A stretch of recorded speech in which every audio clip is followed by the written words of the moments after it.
Hi friends, मैं आ गई हूँ आज एक জুয়েলারি নিয়ে। আর পাশের বাড়ির একজন দিদি সে এখন নতুন শাড়ি কিনেছে, তো সে আমাকে বলছে আমাকে একটা মানসী জুয়েলারি বানিয়ে দে, কিন্তু মতির উপরে। সে ওই সাউথের দিদি, তো মতিও খুব ভালোবাসে।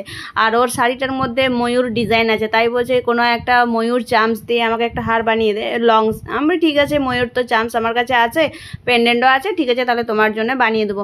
তাই আজকে ওনার জুয়েলারিটা নিয়েই আমি বসেছি। এই যে হোয়াইট পার্ল দিয়ে পুরো বানাচ্ছি, আর মাঝে মাঝে একটা করে এই চামচ দেবো, কারণ ওর বাজেটটাও তো জেনে নিতে হয়। প্রথমে আমাদের বাজেট জানার পরে আমি দেখলাম এই বাজেটের মধ্যে এইভাবে আসবে, তা আমি সেইভাবেই বানাচ্ছি। আমি মালাটাকে বানালাম প্রথমে, যেহেতু একটু লংয়ের মধ্যে সে চেয়েছে, তাই আমি 12টা প্রথমে মতি দিয়ে একটু লম্বা করে নিলাম। তারপর এই চামচগুলো যেগুলো আছে সেগুলো দুটো বিটসের গ্যাপ দিয়ে দিয়ে করেছি, যাতে একটু চামচগুলো একটু ফাঁকা ফাঁকা থাকে আর দেখতেও ভালো লাগে। এইভাবে আমি এক সাইড বানিয়ে তারপর আবার পেন্ডেন্ট দিয়ে আরও এক সাইড বানিয়ে নিলাম এই চামচগুলো। ফের এটাকে এরপর ফিনিশিং করব। আমি ওকে জিজ্ঞেস করেছিলাম যে তুমি টার্সেলের মধ্যে নিবে না হুকচিংয়ের মধ্যে নিবে। ও বলেছিল যেহেতু শাড়ি পরবো সেহেতু আমাকে তুই টার্সেলের মধ্যেই বানিয়ে দিবে। আমার ঠিক আছে। এরপর এটাকে আমি লক মতি দিয়ে ফিনিশ করছি, আর গোল্ডেন টার্সেল দিয়ে তো বানাতে হবে, যেহেতু এটা গোল্ডেন নেকলেস, তাই গোল্ডেন টার্সেল দিয়ে এটাকে আমি ফিনিশ করলাম। লক মতি দিয়ে ফিনিশ করলে এটা লুজ হয়ে যাবে, আর এটা একটু টাইট না হলে একবার পরার পরেই কিন্তু খুলে যাওয়ার একটা চান্স থাকে। তাই এগুলো একটু ভালো করে ধ্যান দিতে হয়। যখন মালা যেমনই বানাও, মালার ফিনিশিং হচ্ছে সবথেকে মানে ইম্পর্টেন্ট, কারণ ফিনিশিং যদি তোমার টাইট না হয় তাহলে মালা কিন্তু একবার দুবার পরার পরেই টার্সেল টানতে গেলেই ওটা খুলে যাবে।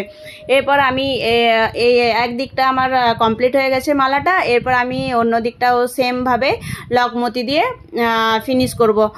এরপর মালাটা আমি একটু সাজিয়ে মানে ঘুরিয়ে দেখলাম। এই মালাটা আমি আগেও অনেকবার বানিয়েছি, যখন শপে অর্ডারে দিই তখন এই মালাটা আমার একটা পছন্দের মালার মধ্যেই। তো ওই দিদিও রিকোয়েস্ট করলো, আমিও ওকে বললাম যে এইভাবে বানবে। তো দিদি কথাটা শুনে বা চামচগুলো দেখে ওনার পছন্দ হয়ে গেল, তো ও বললো ঠিক আছে, খুব সুন্দর হয়েছে।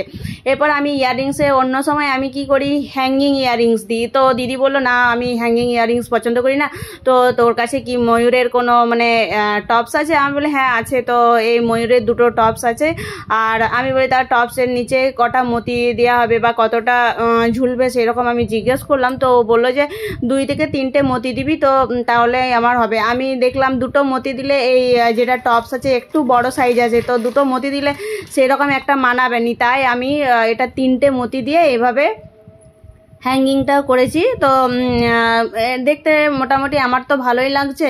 তো এরপর পুশ নিচে দিয়ে এই কানেরটাকে পুরো হার কানেরটাকে সেট করবো। এই হলো জুয়েলারিটা পুরো বানার পরে এইভাবে এরকম লাগছে। তোমাদের কেমন লাগলো অবশ্যই জানাবে, আর পারলে লাইক কমেন্ট।